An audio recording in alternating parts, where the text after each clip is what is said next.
আসসালামু আলাইকুম, স্বাগত জানাচ্ছি আরটিভি রাতের সংবাদে। আপনাদের সঙ্গে আছি আমি ফারিয়া শারমিন।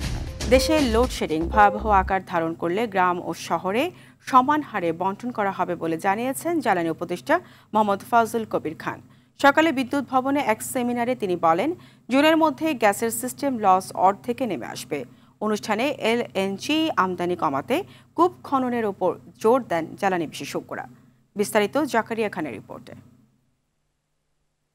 বিগত সময়ে দেশের জ্বালানি খাতকে চাটুকার ব্যবসায়ী গোষ্ঠীর মুনাফা আর লুটপাটের আখড়ায় পরিণত করেছিল পতিত স্বৈরাচার শেখ হাসিনা সরকার। ক্যাপটিভের নামে সারা বছর উৎপাদনহীন বিদ্যুৎ কেন্দ্রের জন্য অনেককে গুনতে হয়েছে ক্যাপাসিটি চার্জ। অন্যদিকে নিজস্ব গ্যাস ব্যবহার নিরুৎসাহিত করে বাংলাদেশকে পরিণত করা হয়েছে আমদানি নির্ভর দেশে। জ্বালানি খাতের সংকট ও উত্তরণ শীর্ষক সেমিনারে বিশ্লেষকরা বলেন, আমদানি নির্ভরতা কমিয়ে অভ্যন্তরীণ গ্যাসের উত্তোলন ও দীর্ঘমেয়াদী পরিকল্পনা নিতে হবে। জ্বালানি উপদেষ্টা বলেন, জ্বালানি সংকটে লোডশেডিং থেকে পুরোপুরি মুক্তি মিলবে না, তবে সহনীয় মাত্রায় আনার চেষ্টা করছে সরকার। এইরকম কি বলে যে একটা ক্রাইসিস অবস্থায় আমাদের একটা তো থাকার কোনো কারণ নাই। আমরা নিশ্চয়ই আমাদের জ্বালানির দেশের অন্যান্য জিনিসের মতো আমরা আশা করি ভালো হবে। এই লোডশেডিংটাকে সীমিত রাখতে চেষ্টা করব। গ্যাসের সঞ্চালন লাইনের লিকেজ মেরামত করায় জুনের মধ্যে সিস্টেম লস 50% কমে আসবে বলেও আশা করেন তিনি। সিস্টেম লস আমরা বলেছি যে এই আগামী জুন মাসের মধ্যে 50% আনতে হবে। গ্যাস ট্রান্সমিশন লাইনেও লিকেজ ছিল, সেই লিকেজগুলো সেরে ফেলা হয়েছে। গ্যাস ডিস্ট্রিবিউশন লাইনেও লিকেজ ছিল, সেগুলো এখন সেরে ফেলা হয়ে গেছে। এ সময় বিদ্যুতের বাড়তি দাম নিয়ে জ্বালানি উপদেষ্টা বলেন, প্রতিবেশী দেশে জ্বালানির দাম তুলনামূলক বেশি থাকায় দেশে দাম কমানো যাচ্ছে না। জাকারিয়া খান, আরটিভি, ঢাকা। যান্ত্রিক ত্রুটির কারণে খুলনা সহ দক্ষিণাঞ্চলের 21 জেলায় প্রায় 2.5 ঘন্টা বিদ্যুৎ সরবরাহ বিঘ্ন ঘটেছে। এর মধ্যে অন্তত 10 জেলা বিদ্যুৎহীন ছিল। জানা গেছে, গোপালগঞ্জের আমিনবাজারে ন্যাশনাল গ্রিডে সমস্যা হওয়ায় বিকেল 5:50 দক্ষিণাঞ্চলের 21 জেলায় বিদ্যুৎ বিচ্ছিন্ন হয়ে যায়। তবে সন্ধ্যা 7টার পর থেকে বিভিন্ন স্থানে বিদ্যুতের সরবরাহ স্বাভাবিক হতে শুরু করে। প্রায় 2.5 ঘন্টা পর তা স্বাভাবিক হয়। এদিকে বিদ্যুৎ না থাকায় প্রচণ্ড গরমে দুর্ভোগ পোহাতে হয়েছে এসব অঞ্চলের জনগণকে। বিদ্যুৎ নির্ভর সব কাজকর্ম বিঘ্নিত হয়।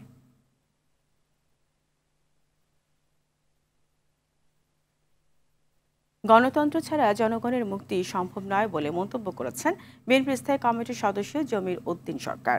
নির্বাচন নিয়ে ডিসেম্বর টু জুন দ্বিধাদ্বন্দ্বের অবসান ঘটিয়ে দ্রুত রোডম্যাপ ঘোষণার দাবি রুহুল কবির রিজভীর। বলেন, কিছু উপদেষ্টার বিরুদ্ধে ভয়াবহ দুর্নীতির অভিযোগ উঠেছে, যা 24-এর গণ অভ্যুত্থানকে কলঙ্কিত করছে। রুদ্র রফিকের রিপোর্ট।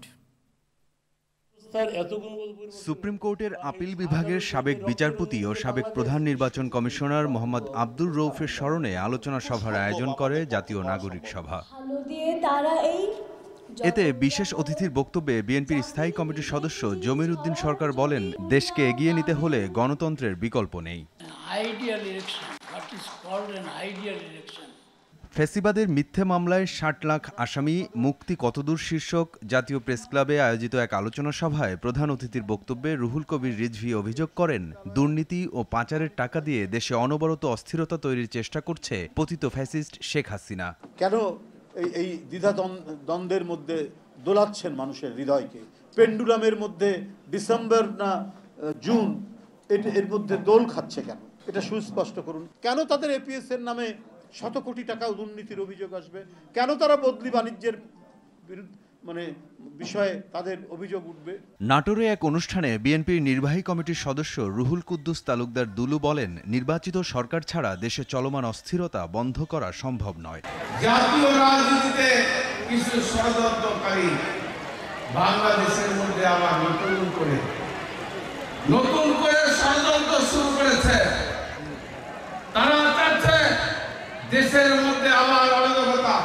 জাতীয় নির্বাচনের সুনির্দিষ্ট তারিখ ঘোষণার দাবিতে নয়াপল্টনে কেন্দ্রীয় কার্যালয়ের সামনে জিয়া মঞ্চ আয়োজিত মানববন্ধনে সংস্কারের নামে সময়ক্ষেপণ না করে ডিসেম্বরের মধ্যে নির্বাচন দেওয়ার আহ্বান বিএনপি নেতাদের। একটি নির্বাচিত সরকারের কাছে আপনি ক্ষমতা অর্পণ করে বিদায় নেবেন, এটাই হলো আপনার সফলতা। রুদ্র রফিক, আরটিভি, ঢাকা। বাংলাদেশে নির্বাচনকে ঘিরে স্থিতিশীল পরিবেশ আশা করে চীনের কমিউনিস্ট পার্টি। এমনটা জানিয়েছেন বিএনপি মহাসচিব মির্জা ফখরুল ইসলাম আলমগীর। রাতে রাজধানীর গুলশানে এক হোটেলে চীনের প্রতিনিধি দলের সঙ্গে বৈঠক শেষে কথা বলেন বিএনপি মহাসচিব মির্জা ফখরুল ইসলাম আলমগীর। তিনি বলেন, আওয়ামী লীগ সরকারের সময় চীনের কমিউনিস্ট পার্টির সঙ্গে সম্পর্ক রাখা না গেলেও এখন তা আবার গভীর হচ্ছে।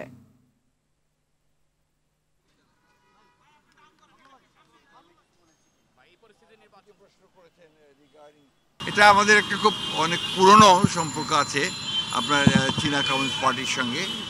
এটা প্রায় মাঝখানে 15 বছর ছিল না, কারণ আপনার ফ্যাসিজম সেগুলো অ্যালাউ করেনি। তারা সবসময় বাংলাদেশে একটা আপনার স্টেবিলিটি চায়, একটা শক্তিশালী বাংলাদেশ দেখতে চায়, আপনার সমৃদ্ধ পিপুল দেখতে চায় এবং দেশে একটা সার্বিক একটা ডেমোক্রেটিক এনভায়রনমেন্ট দেখতে চায়। কেউ দুবারের বেশি প্রধানমন্ত্রী হতে পারবেন না। ঐকমত্য কমিশনের এই প্রস্তাবে সমর্থন দিয়েছে জামায়াত ইসলামী। তবে 4-এর পরিবর্তে প্রধানমন্ত্রী ও রাষ্ট্রপতির মেয়াদ 5 বছর চায় দলটি। ঐকমত্য কমিশনের সঙ্গে বৈঠক শেষে এ কথা জানান দলটির নায়েবে আমির সৈয়দ আবদুল্লাহ মোহাম্মদ তাহের। আর সংস্কারের সুযোগ কাজে লাগিয়ে সরকার শহীদদের ঋণ শোধ করতে চায় বলে জানান কমিশনের সহ সভাপতি অধ্যাপক আলী রিয়াজ। জানাচ্ছেন অরণ্য গফুর। জাতীয় সংসদের এলডি হলে জামায়াতে ইসলামীর সঙ্গে জাতীয় ঐক্যমত্য কমিশনের আলোচনা শুরু হয় সকাল 10:30টায়। মাঝে দুপুরের খাবার বিরতি দিয়ে আবার শুরু হয়ে চলে সোয়া 5টা পর্যন্ত। আলোচনা হয় সংবিধান, বিচার বিভাগ, নির্বাচন কমিশন সহ বিভিন্ন গুরুত্বপূর্ণ ইস্যুতে। আলোচনায় 60টির বেশি দেশের উদাহরণ দিয়ে পিআর পদ্ধতিতে নির্বাচনের যৌক্তিকতা তুলে ধরেন জামায়াত নেতারা। আগে দ্বিমত হলেও এবার জাতীয় সাংবিধানিক পরিষদ গঠনের ব্যাপারে নীতিগতভাবে একমত হন তারা। কোনো প্রধানমন্ত্রী কনজিউটিভ 10 ইয়ার্স এবং এর থাকতে পারবেন এবং এরপরে আর কন্টিনিউ করতে পারবেন না। অ্যামেন্ডমেন্টের কথা আমরা তাদেরকে বলেছি, সেটা হচ্ছে এনসিসি গঠনের জন্য যে প্রস্তাবনা দেওয়া হয়েছে, যে সমস্ত ব্যক্তিদেরকে এবং প্রতিষ্ঠানকে ইনক্লুড করে দেশে কোনো ইমার্জেন্সি হলে অনেক সময় রাষ্ট্রপতির কাছে ধরনা দিতে হয়, অনেক সময় হাইয়েস্ট জুডিশিয়াল ডিসিশনের প্রয়োজন হয়। সেখানে কমিটির ভিতরে তাদেরকে ইনক্লুড না করাই ভালো হবে। সংস্কারের ক্ষেত্রে জামায়াত দলের চেয়ে দেশকে বেশি গুরুত্ব দেবে জানিয়ে ডাক্তার তাহের বলেন, দ্বিকক্ষ বিশিষ্ট আইনসভায় সমর্থন ও শর্ত সাপেক্ষে 70 অনুচ্ছেদ পরিবর্তনের পক্ষে তারা। আর্টিকেল 70 যেটা আছে সংবিধান পরিবর্তনের ক্ষেত্রে, অর্থ বিল বা বাজেট অনুমোদনের ক্ষেত্রে এবং আস্থা ভোট যেটা আছে সে আস্থা ভোটের ক্ষেত্র, এই 3টি বিষয় ছাড়া বাকি যে কোনো বিষয়ে একজন সংসদ সদস্য যে কোনো দলের মতের এবং স্ট্যান্ডের বিপরীতেও ভূমিকা রাখতে পারবেন। সংস্কার কোনো দলের বা সরকারের একা নয় বলে উল্লেখ করেন ঐকমত্য কমিশনের সহসভাপতি। রাষ্ট্র সংস্কারের জন্য অন্তর্বর্তী সরকারের পক্ষ থেকে যে উদ্যোগ নেওয়া হয়েছে, সেই উদ্যোগ সরকারের উদ্যোগ নয়। আসলে রাষ্ট্র সংস্কারের প্রয়োজন এবং তাগিদ রাজনৈতিক দলের কাছ থেকে এসছে, জনসমাজের কাছে থেকে এসছে, ছাত্রদের কাছ থেকে এসেছে, সাধারণ মানুষের কাছ থেকে এসছে। একই ব্যক্তির দলীয় ও সরকার প্রধান হওয়ার ব্যাপারে আরও আলোচনা চায় জামায়াত। অরণ্য গফুর, RTV, ঢাকা। উপদেষ্টা পদ থেকে এখনই পদত্যাগ করছেন না আসিফ মাহমুদ সজীব ভুঁইয়া। সুবিধা মতো সময়ে রাজনীতিতে যুক্ত হবেন জানালেও এনসিপিতেই যোগ দেবেন কিনা তা নিশ্চিত নয় এখনও। সকালে পল্লী দারিদ্র্য বিমোচন ফাউন্ডেশনের নিয়োগ পরীক্ষা পরিদর্শন শেষে সাংবাদিকদের এসব কথা বলেন আসিফ। বিস্তারিত থাকছে আলওয়ান খারের রিপোর্টে। শেরেবাংলা কৃষি বিশ্ববিদ্যালয়ে বহুল প্রতীক্ষিত পল্লী দারিদ্র্য বিমোচন ফাউন্ডেশনের নিয়োগ পরীক্ষা পরিদর্শনে যান উপদেষ্টা আসিফ মাহমুদ সজীব ভুঁইয়া। পরে সাংবাদিকদের মুখোমুখি হন তিনি। কবে রাজনীতিতে যুক্ত হচ্ছেন এমন প্রশ্নের জবাবে আসিফ জানান, এখনো সিদ্ধান্ত নেননি, এমনকি এনসিপিতে যোগ দেবেন কিনা সেটার জবাবেও লুকিয়ে রাখলেন রহস্য। কোন রাজনৈতিক দলে আসলে যুক্ত হব সেটা তো এখনই আসলে সিদ্ধান্ত নেওয়ার সময় হয়নি, কিংবা কখন যুক্ত হব সেটাও এখনো আসলে অনেকটাই আনসার্টেইন। এটা ধরে নেওয়ার কোনো কারণ নেই যে নতুন রাজনৈতিক দলেই যুক্ত হব, কারণ নতুন রাজনৈতিক দল হয়েছে আমাদের বয়সী যারা আছেন তারাই করেছে। তো সেখানে আগ্রহটা তো আছে, কিন্তু যখন আমি রাজনীতি করার কথা চিন্তা করব তখন আমি আমার জন্য বেস্ট অপশনটাই চুজ করব। সম্প্রতি তার এপিএস এর বিরুদ্ধে উঠা দুর্নীতির অভিযোগের বিষয়ে জানতে চাইলে বলেন বিষয়টি দুদক তদন্ত করছে, তবে সোর্স ছাড়া সংবাদ বিভ্রান্তিকর। আপনারা যারা অনুসন্ধানী সাংবাদিকতা করেন, এটার নিউজটা কতটুকু ক্রেডিবল, এই কোশ্চেনটা আমার আপনাদের কাছে থাকবে, কারণ সেখানে কোনো সোর্স নেই, ব্যক্তি সাক্ষ্য নেই, কোনো ক্রেডিবল নেই। সেখানে জানা গেছে বলা আছে মনে হয় 7-8 বার জানা গেছে, এবং সেটা ফলো করে প্রচার করা হয়েছে। আমরা দুদককে অনুরোধ করেছি তদন্ত করার জন্য, এবং ইতিমধ্যেই দুদক তদন্ত কার্যক্রম শুরু করেছে। যদি কিছু থাকে সেটাও সামনে আসবে, যদি এটা নিছক গুজব হয় সেটাও সামনে আসবে। দায়িত্ব ছেড়ে এখনই রাজনীতিতে নামার তাগিদ না থাকলেও দেশের প্রয়োজনে ফের রাজপথে নামতে প্রস্তুত বলেও জানান তরুণ এ উপদেষ্টা। জুলাই গণ অভ্যুত্থানের সামনে থেকে নেতৃত্ব দেওয়ার কারণে। আলোয়ান খান, RTV, ঢাকা। ভারত নিয়ন্ত্রিত জম্মু কাশ্মীরের পেহেলগামে সন্ত্রাসী হামলার পর দ্বিতীয় দিনের মতো সীমান্তে ভারত ও পাকিস্তানের সেনাবাহিনীর মধ্যে গোলাগুলি হয়েছে। এদিকে দিল্লি সিন্ধু নদের পানি বন্টন চুক্তি একতরফাভাবে স্থগিত করায় ভারতকে হুঁশিয়ারি দিয়েছেন পাকিস্তান পিপলস পার্টির চেয়ারম্যান বিলাওয়াল ভুট্টো জরদারি। বিস্তারিত অর্ণব প্রসাদের প্রতিবেদনে। জম্মু কাশ্মীরের পেহেলগামে সন্ত্রাসী হামলার পর থেকেই ভারত পাকিস্তান সীমান্তে চরম উত্তেজনা বিরাজ করছে। দ্বিতীয় দিনের মতো নিয়ন্ত্রণ রেখায় দুই দেশের সেনাবাহিনীর মধ্যে গোলাগুলি হয়েছে। ভারতীয় সেনাবাহিনীর দাবি, নিয়ন্ত্রণ রেখার বিভিন্ন পয়েন্টে পাকিস্তানি বাহিনী সেনাচৌকি থেকে প্রথমে গুলি চালানো হয়, জবাবে ভারতীয় বাহিনীও গুলি ছোড়ে। এ ঘটনায় এখন পর্যন্ত আনুষ্ঠানিকভাবে কোনো বিবৃতি দেয়নি পাকিস্তান। এর আগে গত বৃহস্পতিবার রাতেও দুই দেশের সেনাবাহিনীর মধ্যে পাল্টাপাল্টি গোলাগুলি হয়। এদিকে ভারত সিন্ধু নদের পানি বন্টন চুক্তি স্থগিত করায় চটেছেন পাকিস্তান পিপলস পার্টির চেয়ারম্যান বিলাওয়াল ভুট্টো জারদারি। তিনি জানান, সিন্ধু সভ্যতার বৈধ উত্তরাধিকারী হিসাবে তার দেশ কখনোই নদের ওপর তার দাবি ছাড়বে না। ভারতকে সতর্ক করে তিনি বলেন, সিন্ধুর পানি বন্টন চুক্তি হতে পাকিস্তানকে বাদ দিলে সেখানে ভারতীয়দের রক্ত ঝরবে। ভারত সরকার নিজেদের ব্যর্থতা ঢাকতে পেহেলগাম হামলার জন্য পাকিস্তানকে দোষারোপ করছে বলেও অভিযোগ করেন তিনি। জম্মু কাশ্মীরের পেহেলগামে সন্ত্রাসী হামলার পর থেকেই ভারত পাকিস্তান কূটনৈতিক সম্পর্ক তলানিতে পৌঁছেছে। হামলার পর দুই দেশই একে অপরের বিরুদ্ধে নানা কঠোর পদক্ষেপ নিচ্ছে। অর্ণব প্রসাদ, RTV। এদিকে ভারত শাসিত কাশ্মীরে হামলার জেরে গুজরাটের দুই শহর আহমেদাবাদ ও সুরাতে চালানো অভিযানে 1000-এরও বেশি অবৈধ বাংলাদেশি অভিবাসীকে আটক করেছে দেশের আইন শৃঙ্খলা রক্ষাকারী বাহিনী। আহমেদাবাদ শহর থেকে প্রায় 890 জন এবং সুরাত থেকে 134 জন বাংলাদেশি নাগরিককে আটক করা হয়েছে। এদের মধ্যে পুরুষ, নারী ও শিশুরাও রয়েছে। এই অভিযানকে ইতিহাস গড়ার সাফল্য বলে অভিহিত করেছেন রাজ্যের স্বরাষ্ট্রমন্ত্রী হর্ষ সংঘভি। ভারতের বার্তা সংস্থা PTI-এর বরাতে এ তথ্য জানিয়েছে ভারতের সংবাদ মাধ্যম ইন্ডিয়া টুডে। দেশটির কেন্দ্রীয় স্বরাষ্ট্রমন্ত্রী অমিত শাহর কড়া নির্দেশনার পরই এই অভিযান চালানো হয়। শুক্রবার সব রাজ্যের মুখ্যমন্ত্রীদের সঙ্গে কথা বলেন অমিত শাহ।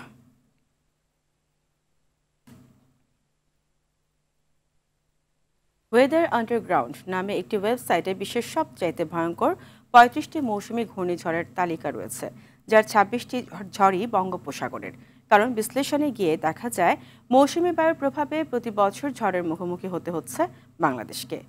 বিশেষজ্ঞরা বলছেন জলবায়ু পরিবর্তন এবং বিশ্বের উষ্ণতা বৃদ্ধির মুখ্য ভূমিকা। এছাড়া ভয়াবহ ভূমিকম্প ঝুঁকিতে রয়েছে রাজধানী সহ চট্টগ্রাম ও সিলেট। আরও জানাচ্ছেন শাকিলা করিম। দক্ষিণ এশিয়ার প্রাকৃতিক দুর্যোগের লীলাভূমি বাংলাদেশ। প্রতি বছর এখানে পড়ে নানা দুর্যোগের হানা। ক্রমান্বয়ে বাড়ছে ঘূর্ণিঝড়ের মাত্রাও।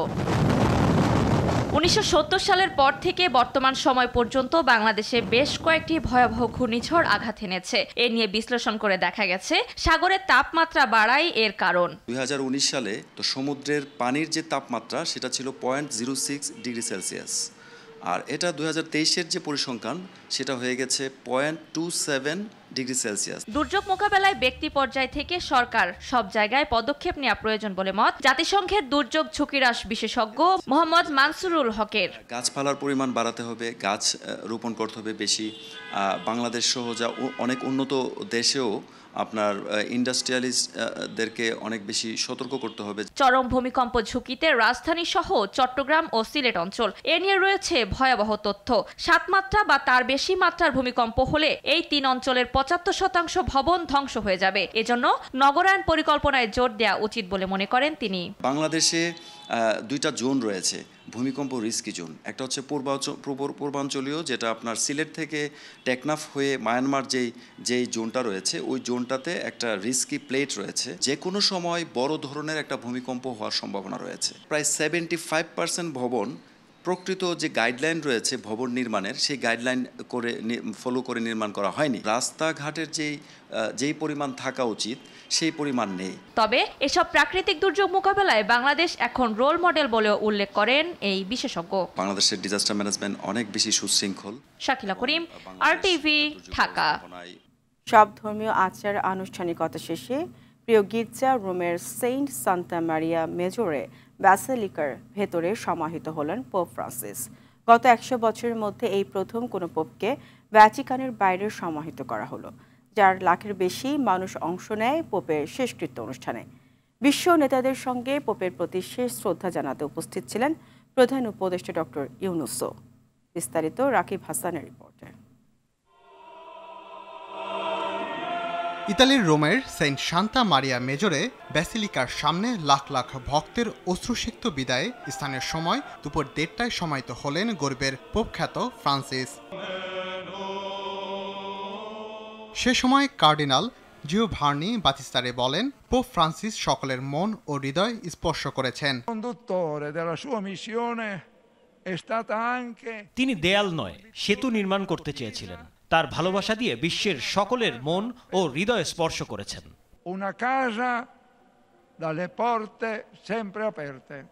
এর আগে ভ্যাটিকানে পোপের প্রতি শেষ শ্রদ্ধা জানাতে উপস্থিত ছিলেন ডোনাল্ড ট্রাম্প, ব্রিটিশ রাজা চার্লস, ইউক্রেনের প্রেসিডেন্ট জেলেন্সকি, ফ্রান্সের প্রেসিডেন্ট ইমানুয়েল ম্যাক্রো সহ প্রায় 150 দেশের রাষ্ট্রীয় প্রতিনিধিরা। উপস্থিত ছিলেন প্রধান উপদেষ্টা ডক্টর মোহাম্মদ ইউনুসও। সেখানে শেষকৃত্য প্রার্থনা শেষে এক শোভাযাত্রার মাধ্যমে রোমের সান্তা মারিয়া ম্যাগিওর গির্জায় নিয়ে যাওয়া হয় পোপের কফিন। শোভাযাত্রাটি ভ্যাটিকান সিটি থেকে বেরিয়ে 6 কিলোমিটার পথ পাড়ি দেয়। ইতালির স্বরাষ্ট্র মন্ত্রণালয় জানিয়েছে, পোপকে বিদায় শ্রদ্ধা জানাতে রোমের রাজপথ ও সেন্ট পিটার্স চত্বরে জড়ো হন অন্তত 4 লাখ ভক্ত অনুরাগী। 88 বছর বয়সে সোমবার মারা যান আর্জেন্টাইন এই পোপ। ভ্যাটিকান জানিয়েছে, রোববার সকাল থেকে ফ্রান্সিসের সমাধি পরিদর্শন করতে পারবেন আগ্রহীরা। রাকিব হাসান, RTV। পোপ ফ্রান্সিসের অন্ত্যেষ্টিক্রিয়ার আগে রোমে মার্কিন প্রেসিডেন্ট ডোনাল্ড ট্রাম্পের সঙ্গে সাক্ষাৎ করেছেন ইউক্রেনের প্রেসিডেন্ট ভলোদিমির জেলেনস্কি। শনিবার সেন্ট পিটার্স ব্যাসিলিকায় 15 মিনিটের এই বৈঠককে অত্যন্ত ফলপ্রসূ বলে বর্ণনা করেছে হোয়াইট হাউস। এক প্রতিবেদনে এ তথ্য জানায় বিবিসি। উভয় পক্ষের কর্মকর্তারা বৈঠকের বিষয়টি নিশ্চিত করেছেন, তবে আলোচনার বিষয়ে এখনও কোনো বিস্তারিত তথ্য প্রকাশ করা হয়নি। ফেব্রুয়ারিতে ওয়াশিংটনে হোয়াইট হাউসের ওভাল দপ্তরে ট্রাম্প ও জেলেনস্কির মধ্যে তীব্র বাদানুবাদ হওয়ার পর থেকে ভ্যাটিকানে প্রথম সাক্ষাৎ হলো এই দুই নেতার। বাংলাদেশ ক্রিকেট বোর্ডের আর্থিক বিষয়গুলো স্বচ্ছতার সঙ্গে পরিচালিত হয় বলে দাবি করলেন বিসিবি পরিচালক মাহবুব আনাম। এখানে কারো একার কিছু করার সুযোগ নেই। কয়েক ধাপ পার হয়ে ফাইনাল সিদ্ধান্ত হয়। বিভিন্ন ব্যাংকে টাকা রাখার বিষয়ে ব্যাখ্যায় এসব কথা বলেন বিসিবির দীর্ঘদিনের এই পরিচালক। তিনি বলেন, 5 আগস্টের পর থেকে বিসিবিতে কম জনবল নিয়ে কাজ করতে হচ্ছে, এজন্য সবার সহযোগিতা প্রয়োজন বলেও মনে করেন তিনি। পেমেন্ট পদ্ধতি, চেক, ব্যাংক ডকুমেন্ট দুটো গ্রুপ থেকে সই হয়। একটা ম্যানেজমেন্ট গ্রুপ এবং আরেকটা বিসিবি বোর্ড ডাইরেক্টরস গ্রুপ। বিসিবির যারা ডিরেক্টর সই করার জন্য দায়িত্বপ্রাপ্ত হন, তারা দেখেন যে এটা অডিটের থেকে পাস হয়েছে কিনা, তারপরেই তারা তাদের স্বাক্ষরটি করেন।